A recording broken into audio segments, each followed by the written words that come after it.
The cruel thing about first love is that no matter how many years pass, one unexpected moment can make it feel like yesterday. Rain hammered against my windshield, turning the interstate into a blur of silver lights and dark shadows. I leaned forward, struggling to see through the storm while my old Toyota Camry rattled beneath every gust of wind. It had been a long day. I'd worked a full shift at the clinic, picked up my daughter, stopped for medicine, and started the drive home hoping we would beat the weather. We didn't. The dashboard clock read 10:43 p.m. Behind me, Lily slept beneath her pink blanket, clutching a stuffed rabbit she'd loved since kindergarten. Her fever had finally started going down, and seeing her resting peacefully felt like the only good thing that had happened all day. Then the temperature gauge climbed. My stomach tightened instantly. "Please, not tonight," I whispered. The needle rose higher. A warning light flashed red. Steam drifted from beneath the hood. A second later, the engine shuddered and lost power. "Seriously," I muttered. I guided the car onto the shoulder while trucks rushed past in sheets of spray. The engine coughed once and died completely. Silence filled the cabin except for the pounding rain. For a moment, I rested my forehead against the steering wheel, between rent, bills, and raising Lily alone. Life already felt difficult enough. Apparently tonight wanted to test me one more time. Mom Lily's sleepy voice drifted forward. "What happened?" "Just car trouble, sweetheart." Again she asked. I laughed despite myself. Again. She disappeared beneath her blanket while I stepped outside. Cold rain soaked through my jacket within seconds. Steam curled upward when I opened the hood. I stared into the engine compartment, pretending I understood what I was looking at. I didn't. Cars sped past. Nobody slowed. Nobody stopped.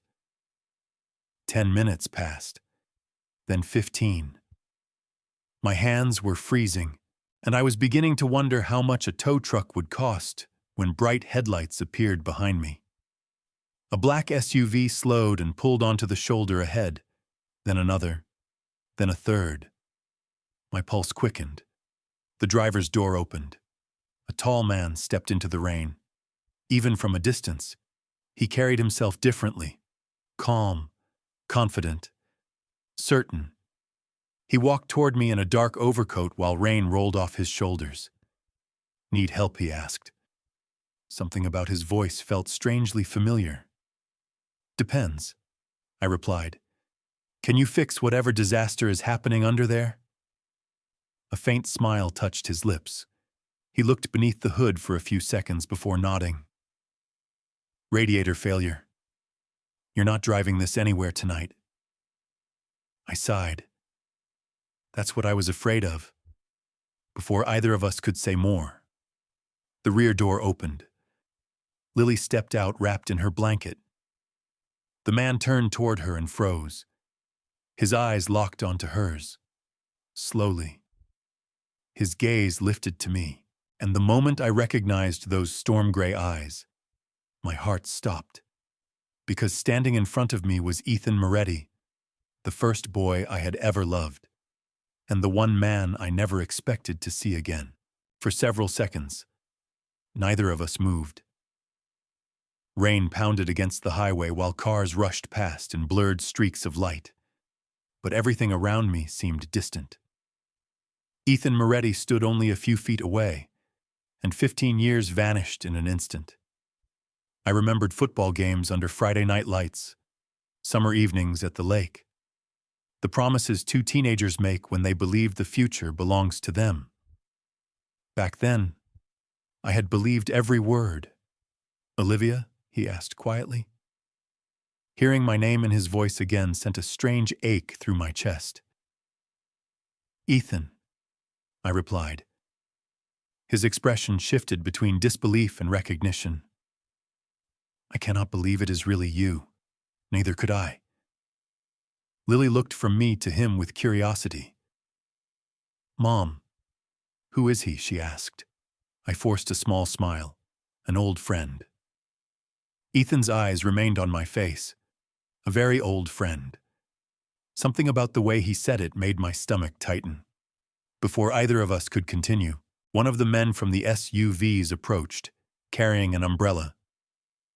Ethan took it and held it over us.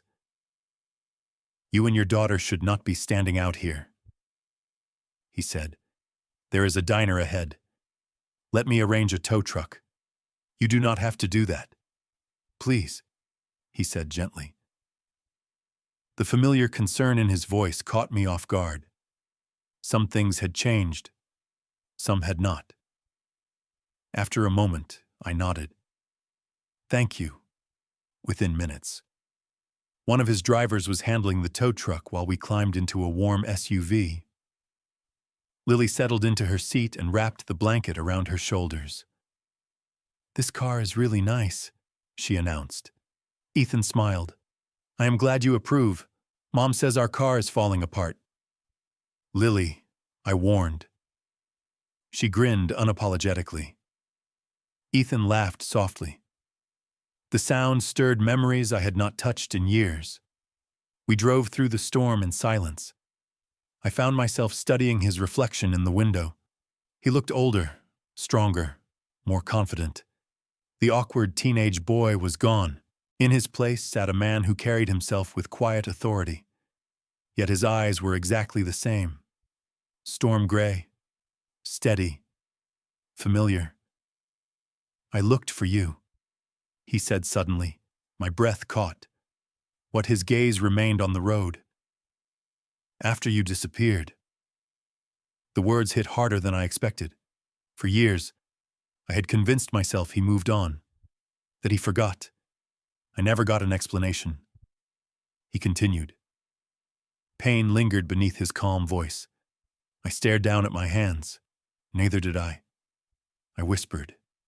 His head turned immediately. "What does that mean?" I opened my mouth, then stopped. Outside. Lightning flashed across the sky before fading back into darkness. The truth was complicated. It belonged to a part of my life I had spent years trying to bury. Ethan studied me for several seconds. "Olivia," he said quietly, "what happened?" My heart pounded, because judging by the look in his eyes, the questions that had haunted both of us for 15 years were finally about to demand answers. The diner sat beside the highway like a small island of light surrounded by darkness and rain. The moment we stepped inside, warmth wrapped around us. The smell of coffee, fresh pie, and grilled sandwiches filled the air. Lily immediately looked more awake. A waitress guided us to a corner booth near the window while the storm continued rattling against the glass.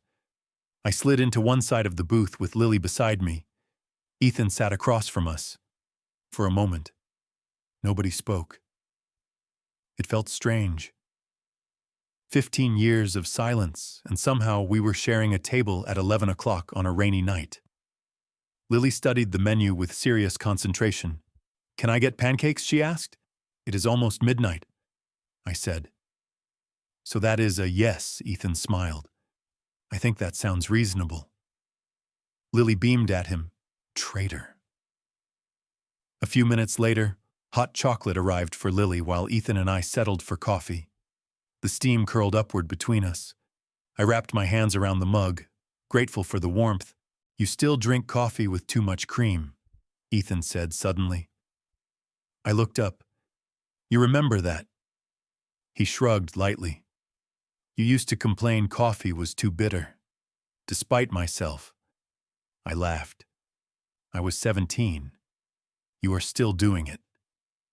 The simple observation hit harder than it should have, because it reminded me that before everything fell apart, there had been a time when somebody knew all the small details about me.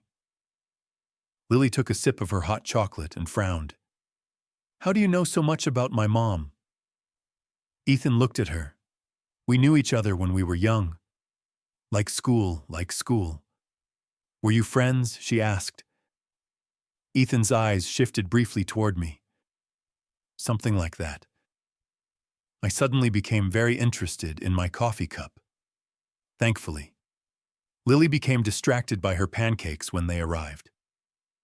For several minutes, the conversation stayed light. School, favorite movies, the stuffed rabbit she carried everywhere. Ethan listened carefully to every answer she gave, not politely, genuinely, as if each word mattered. Then Lily smiled at something he said. My breath caught. It was not the smile, it was the way Ethan reacted to it. Something softened in his expression, something almost unguarded. For a brief second, he looked at her the way people look at something precious. The feeling returned. The strange feeling from the highway. I pushed it aside. How long have you been back in New York? Ethan asked me. About 10 years. He stared at me. 10 years? I nodded. You were here all that time. There was disbelief in his voice. Yes. He leaned back slowly. And somehow I never found you. The sadness in those words settled heavily between us. Outside, rain continued sliding down the windows. Inside, the diner suddenly felt much smaller. Lily yawned and rested her head against my shoulder. Ethan watched her quietly. Then his gaze moved to me. Olivia, he said softly, I think we both deserve to know what really happened. My heart tightened, because for the first time in 15 years, I realized there was no escaping the conversation waiting on the other side of that question. For a moment, I could not answer. The question sat between us like something alive. 15 years of confusion, 15 years of silence, 15 years of wondering. Lily had fallen asleep against my shoulder, her small hand still resting beside an untouched piece of pancake. I brushed a strand of blonde hair away from her face and focused on that simple movement because it was easier than looking at Ethan. The summer after graduation, I finally said, my father lost his job. Ethan listened without interrupting. Everything changed very fast. We were already struggling financially. Then my grandmother got sick in Ohio. I stared into my coffee cup. The liquid had gone cold. 1 week I was planning college. The next week we were packing boxes. Ethan frowned. You moved away? I nodded, almost overnight. His expression hardened with disbelief. Olivia, I called you every day. My chest tightened. I know.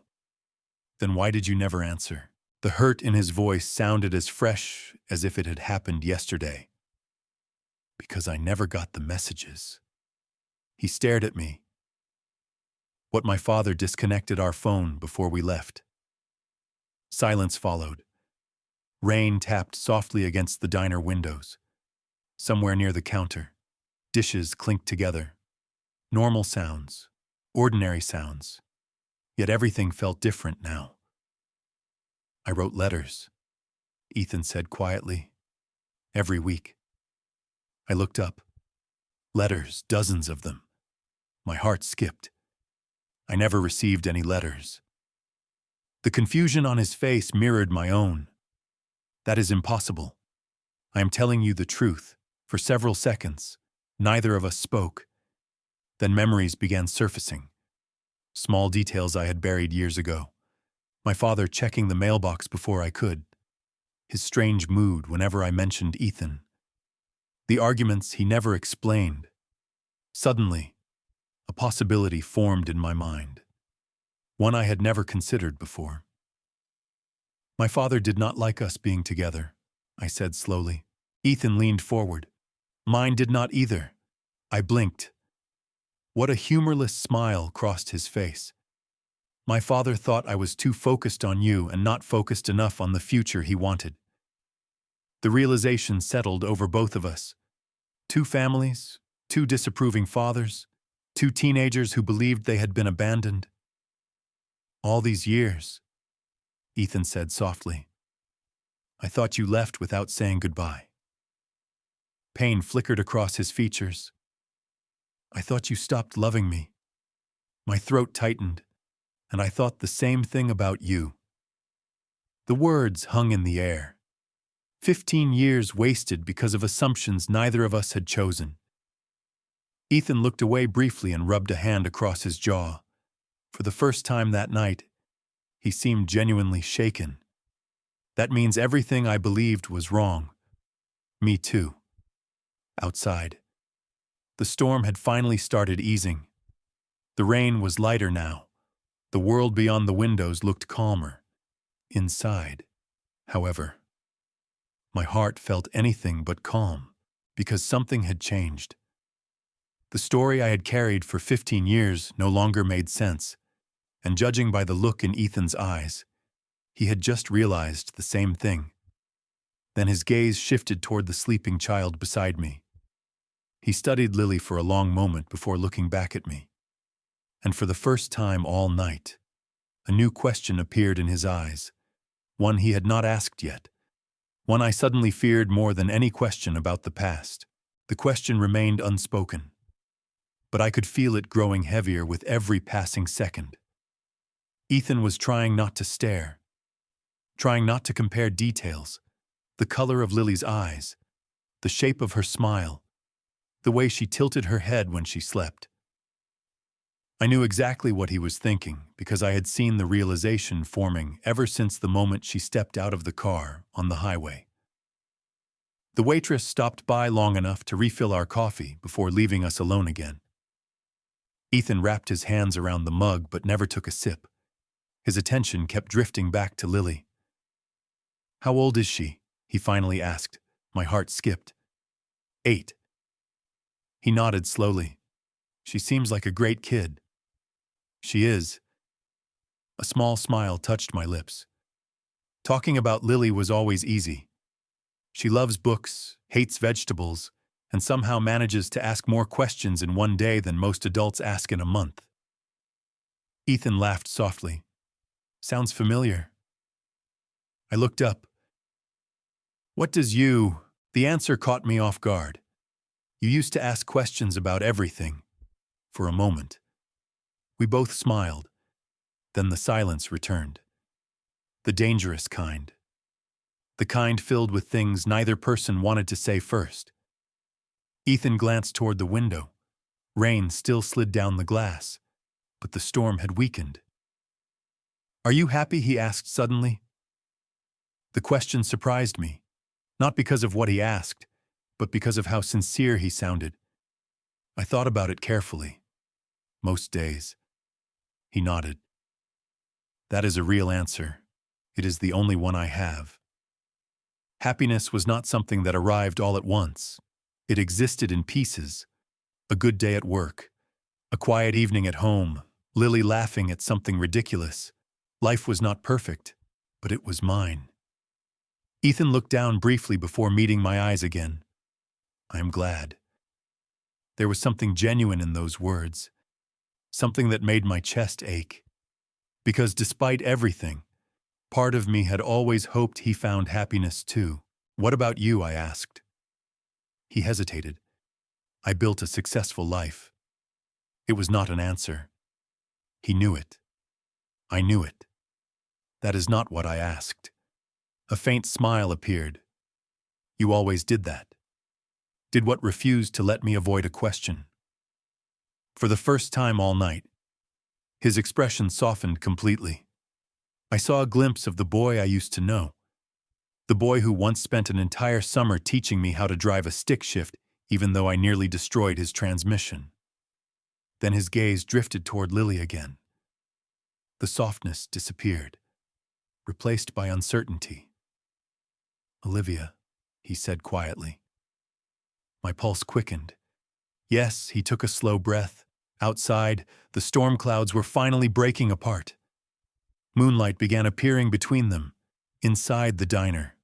However, the air felt impossibly still. Ethan looked at the sleeping child beside me, then back at me. "There is something I need to ask." Every muscle in my body tightened, because I already knew the question before he spoke it. And for the first time in 8 years, I was not sure I was ready to answer. For a few seconds, I could not breathe. The question had not even left his mouth yet, but it already felt like it was hanging between us. Ethan looked nervous for the first time all night. Not uncertain, not hesitant. Nervous. I remembered that expression. He used to wear it before asking me to a dance, before introducing himself to my parents, before telling me he loved me for the first time. Somehow, seeing it again after 15 years made everything feel even more real. "Olivia," he said quietly, "I need you to answer me honestly." My fingers tightened around my coffee mug, across the booth. Ethan glanced toward Lily. She was still asleep against my shoulder, completely unaware that her entire future might be about to change. "Okay," I whispered. He took a slow breath. "How old were you when you left Ohio and came back to New York?" The question surprised me. 24. He nodded once. Then his eyes returned to Lily. "And she is 8. My heart pounded so loudly I could hear it. "Yes." Silence followed. Not uncomfortable silence. Heavy silence. The kind that changes lives. Ethan lowered his gaze briefly before looking back at me. I have spent the last hour trying to convince myself I was imagining things. I swallowed hard, imagining what he gave a soft laugh that held no humor. The way she smiles. My chest tightened. Ethan. The way she tilts her head when she is thinking. His voice grew quieter. The color of her eyes. I looked away. Outside, the storm had finally faded into a light drizzle. The parking lot reflected the diner lights like scattered gold across wet pavement. Everything seemed calm except my heart. Ethan leaned forward slightly. "Olivia, is there a reason she reminds me of myself?" The question finally arrived. Simple, direct, impossible to avoid. For years, I had rehearsed different versions of this moment. Sometimes I imagined anger, sometimes relief, sometimes tears. None of those imaginary conversations happened in a roadside diner after a rainstorm. None of them looked like this. I never planned to keep secrets forever. I said quietly. Ethan did not move. "Then why did you—" I closed my eyes for a second. "Because when I found out I was pregnant, you were gone." Pain crossed his face immediately. I was not gone. I know that now. The words barely made it past the knot in my throat. "But back then, I thought you had chosen your future over me."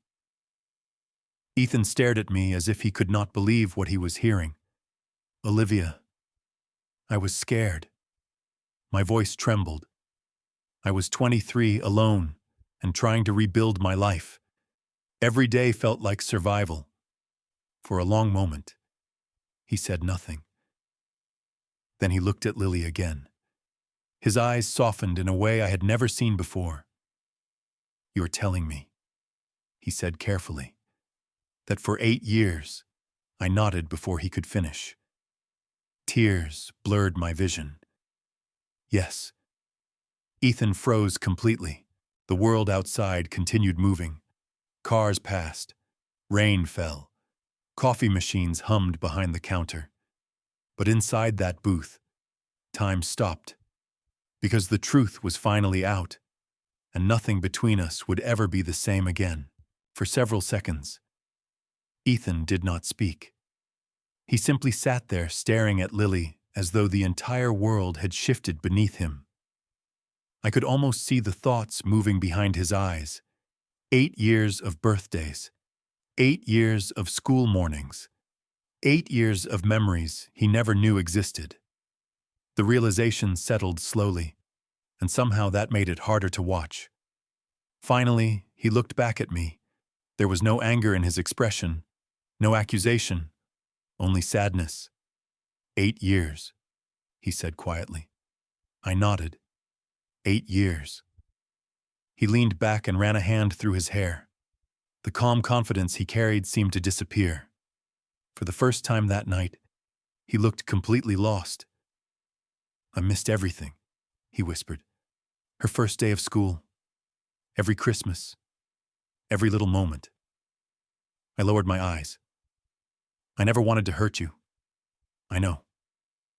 The answer came immediately. Ethan studied me for a moment.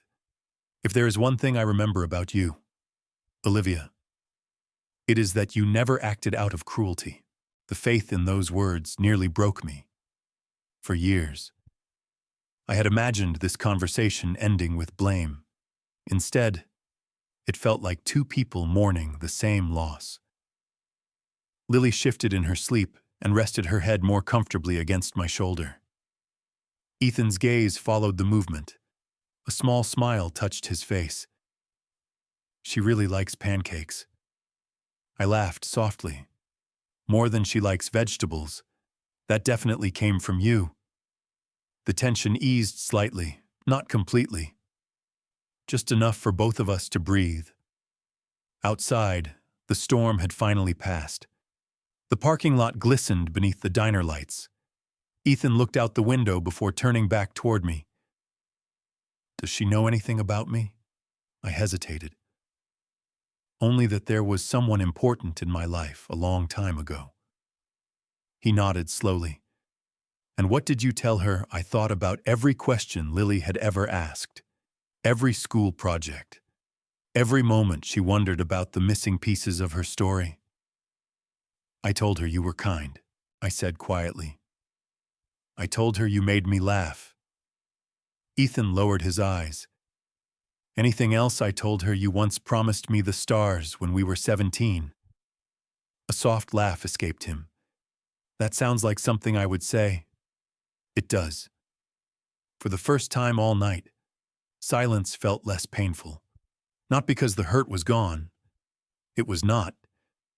But because the truth was finally standing between us instead of hiding in the shadows.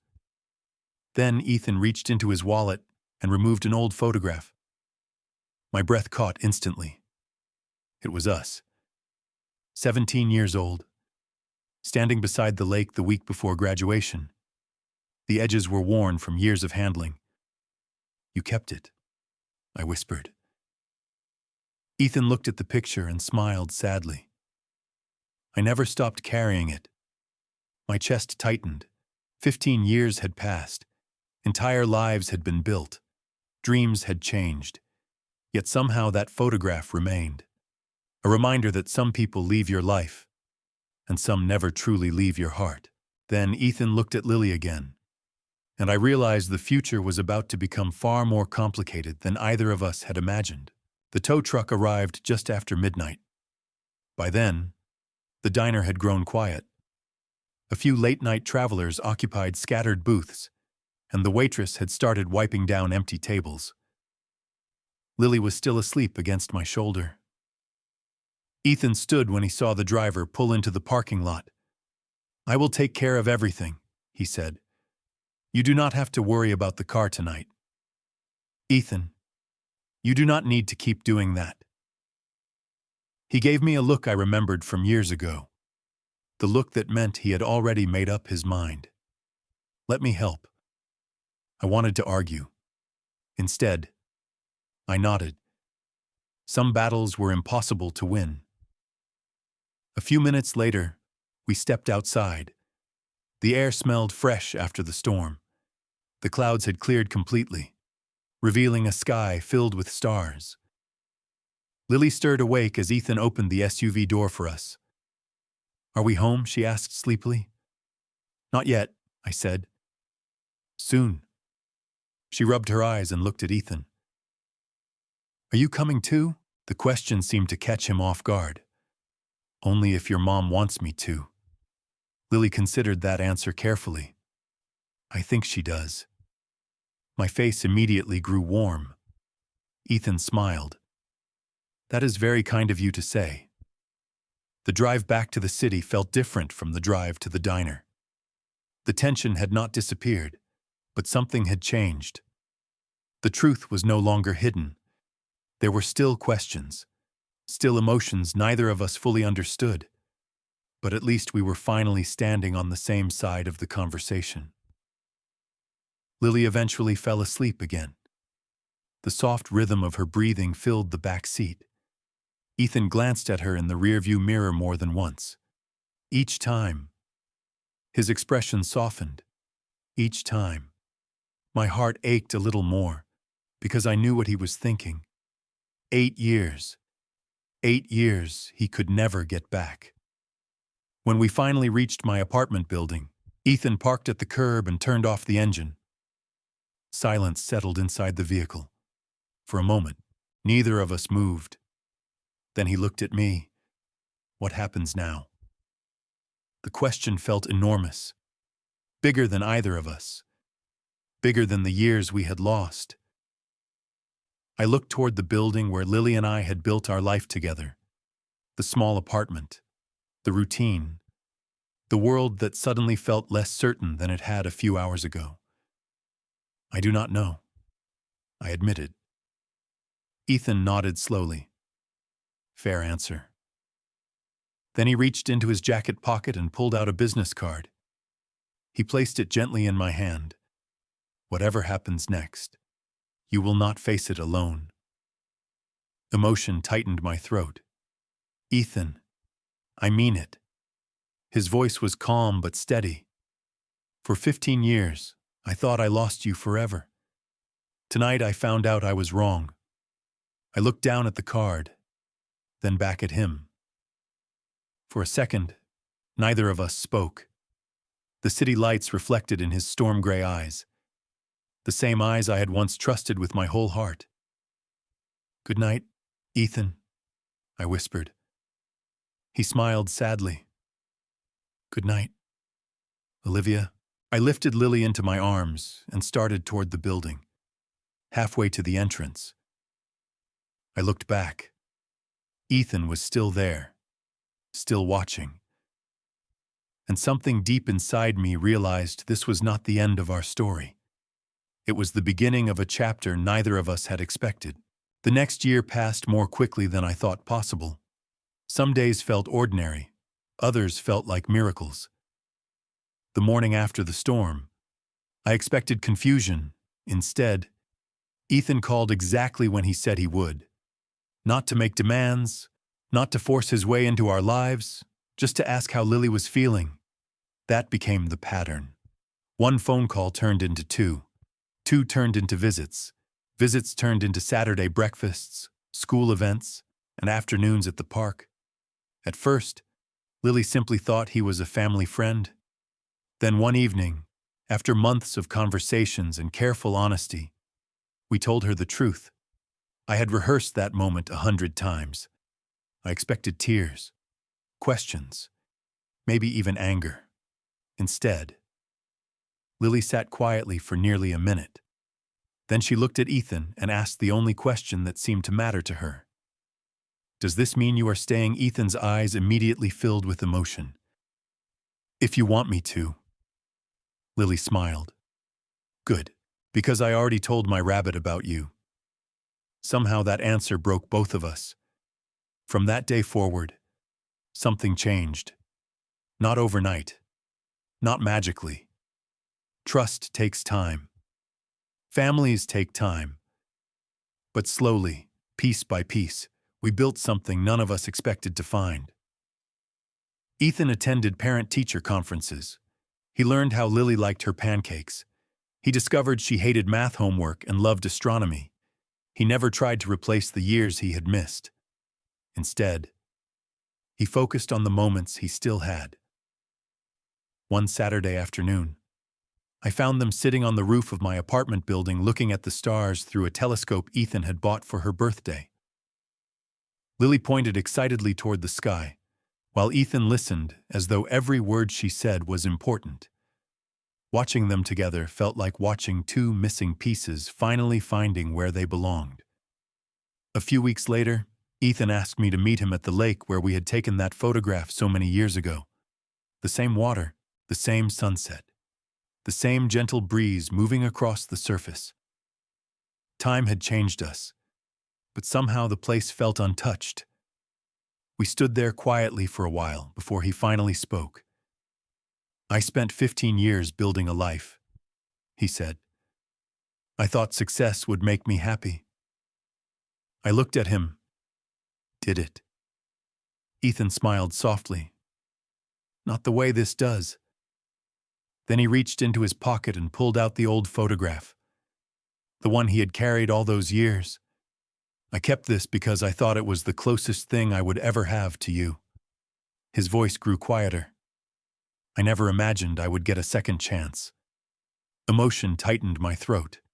Ethan took my hand, not dramatically, not like a scene from a movie, just simply, honestly, like someone coming home after being lost for a very long time, and standing there beside him. I finally understood something. Sometimes life does not give you the future you planned. Sometimes it takes everything apart and leaves you wondering why.